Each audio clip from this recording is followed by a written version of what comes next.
Yo, what's up, guys? This is Sam One Shot over here, and today I'm bringing you a really interesting war against ASR. As you guys know, they're really strong, and it's a different type of war I'll be narrating. I feel a bit different after when I'm gonna be narrating this war.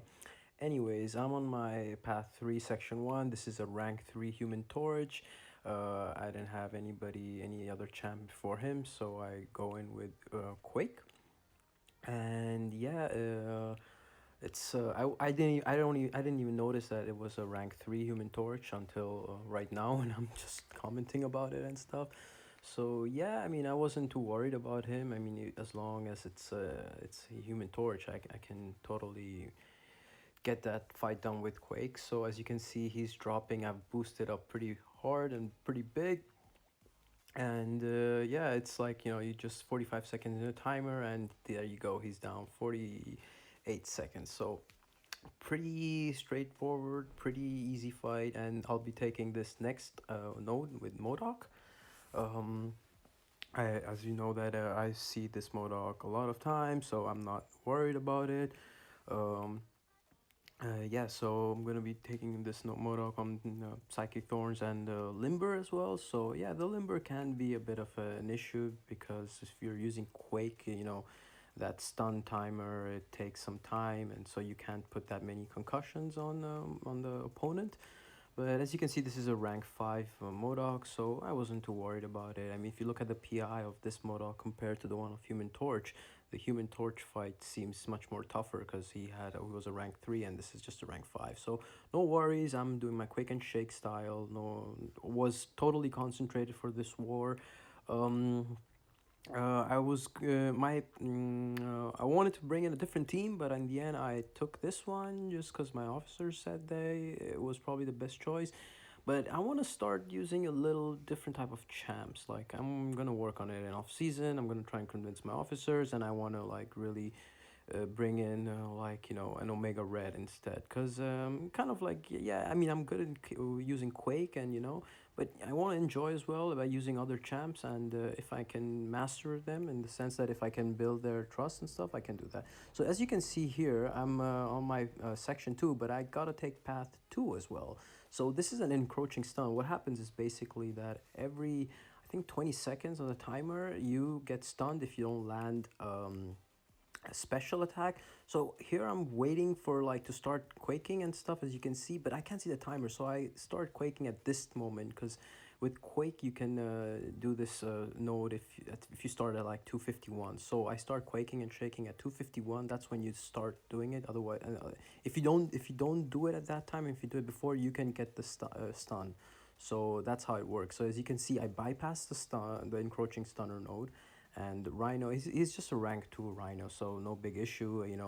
I'm keeping an eye on the timer, and I'm keeping and on the encroaching stun node, sorry, and I'm seeing that it's kind of like overlapping with the encroaching stun. So when I have 2 concussions on him, I don't get stunned. So that's how this node works basically.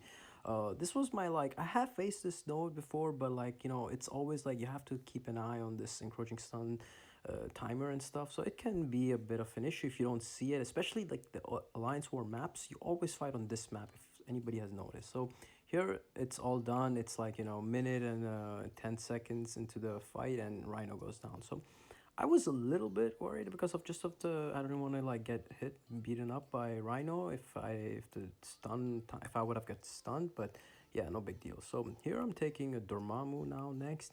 I don't worry about Dormammu as much as I would have probably before, because I just put in a regen boost. As you saw, I did it with Rhino as well. So I'm gonna pretty much heal up back, and this is gonna be my last fight with Quake in this war, so I'm not gonna be using Quake anymore after this. So I'm not worried about like healing her up and stuff. I just wanted to use this time the boost and stuff. So yeah, this Dormammu, he's going down, and yeah, he just fluctuates between his armor up and with the Fury, so it's not a big issue, as long as you can Quake and stuff. This fight is pretty straightforward. So yeah, as you can see now, he's got the Fury on him, but it's almost down. It's a class advantage as well, and it's 40 seconds in and he's down.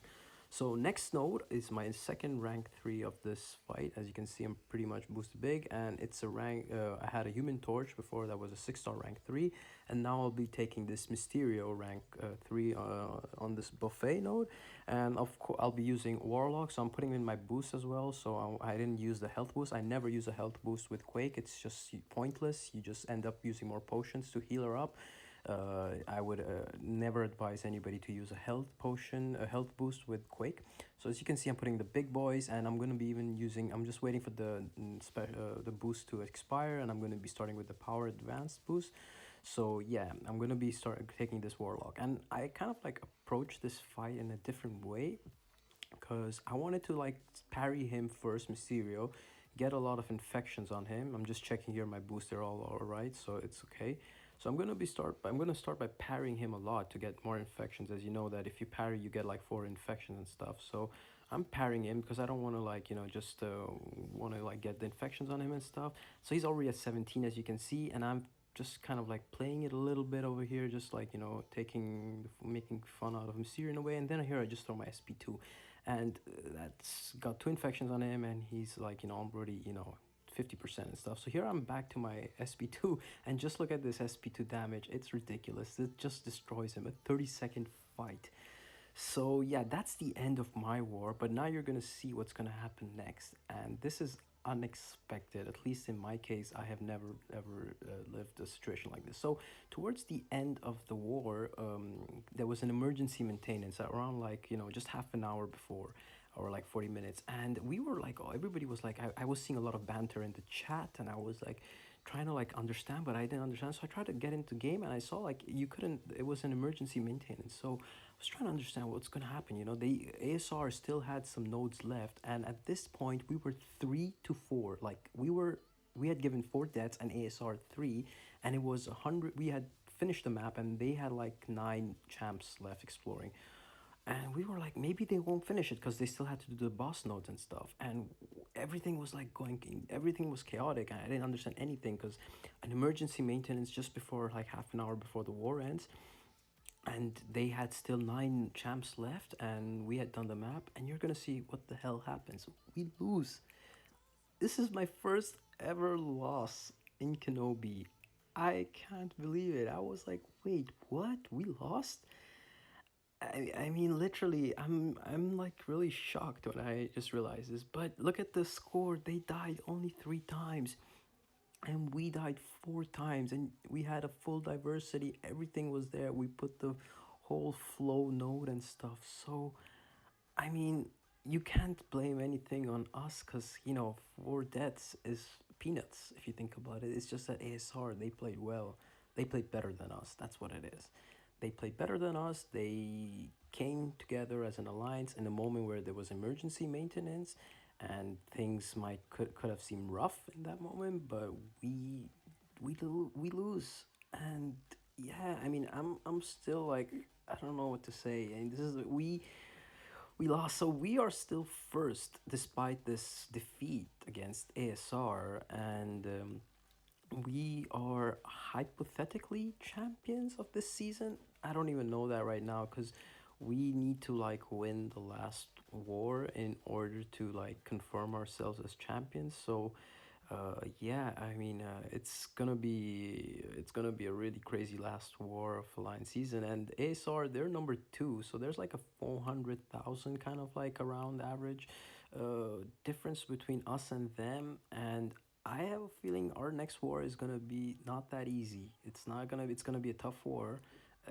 I don't know yet. I mean, it all depends and stuff. So, but ASR is there. We have a warhead, and we have 4 Loki that they've decided to play Alliance War season this year. Really take it seriously. So, I mean, they won't be able to make first place. That's for sure.